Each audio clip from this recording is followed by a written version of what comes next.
SpaceX is building the Starship spacecraft to get humans to Mars. And it will be powered by the Raptor engines, one of the first to be powered by methane and designed to be reused 1,000 times.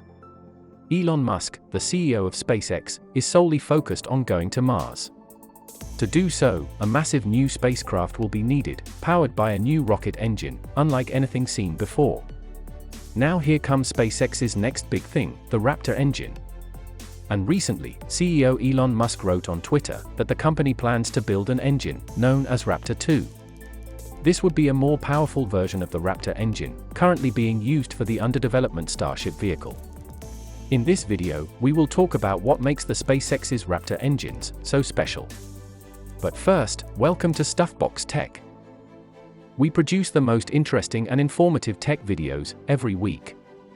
And if you are new here, it would be greatly appreciated if you liked and subscribed to our channel. It's free and you can always change your mind. Raptor is intended to power the Starship spacecraft and the Super Heavy rocket, which is being developed by SpaceX. These massive machines, when combined, are capable of carrying up to 100 people into space, possibly to the Moon and Mars, with a tentative launch of humans around the Moon, scheduled for 2023. SpaceX was awarded a $33.6 million development contract by the US Air Force in January 2016 to develop a prototype version of its methane-fueled reusable Raptor engine. It was for the upper stage of the Falcon 9 and Falcon Heavy launch vehicles, which required SpaceX to match funding of at least $67.3 million. The engine has gone through several iterations over a decade of development. It works similarly to other engines. It produces thrust by burning chemical fuel. However, its use of liquid oxygen and methane, a first in the rocket industry, as well as its innovative design, makes it SpaceX's ace in the hole when it comes to exploring the solar system. Raptor is a significant improvement over SpaceX's current Merlin engine, which is used on its operational Falcon 9 and Falcon Heavy rockets.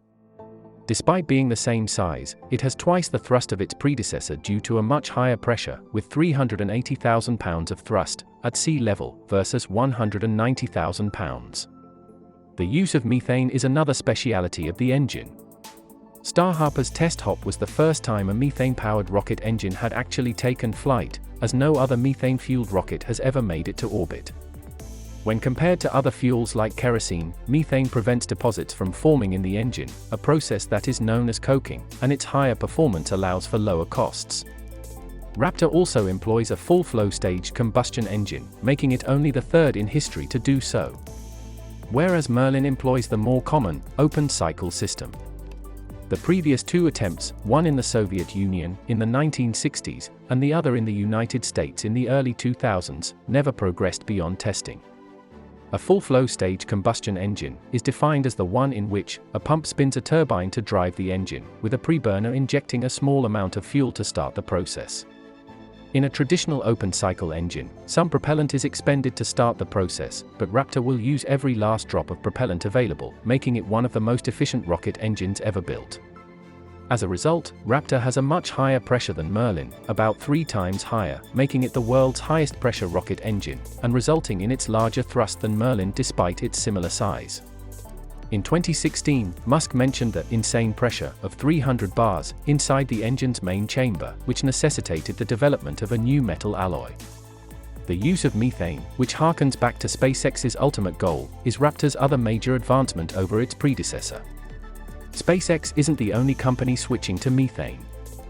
Blue Origin, led by Amazon CEO Jeff Bezos, is working on its own methane engine, dubbed the Blue Engine 4. It's a switch that almost seems long overdue, given the numerous advantages. In the past, most rocket engines relied on kerosene as a substitute for methane. However, the main advantage of using methane is that it performs better than other fuels, allowing the rocket to be smaller. Its lower price also means that the total cost of launching can be reduced. This could be critical, given the massive number of Raptor engines SpaceX is planning to build. Each Starship vehicle is equipped with 6 Raptor engines, as well as 35 Super Heavy rocket engines, for a total of 41 engines per launch. The Falcon Heavy, SpaceX's largest rocket to date, is powered by 28 Merlin engines, 27 on the bottom and 1 on the upper stage. With the number of launches planned for Starship and Super Heavy, SpaceX's rate of production will have to significantly increase. The Starship's new fuel is intended to enable astronauts to fly to Mars and refuel using the planet's resources. As it's also possible that methane could be found on Mars' surface or elsewhere in space, and used as fuel, possibly by mining water and carbon dioxide, a process known as in situ resource utilization, or ISRU. Raptor represents a significant shift in SpaceX's goals, from modest Earth-based launches to possible solar system exploration. And if Raptor even comes close to fulfilling some of its promises, the future could be very bright indeed. The Raptor engine will definitely play a critical role when SpaceX is successful in reaching Mars. Thank you for watching till the end. Our comment section is open for you.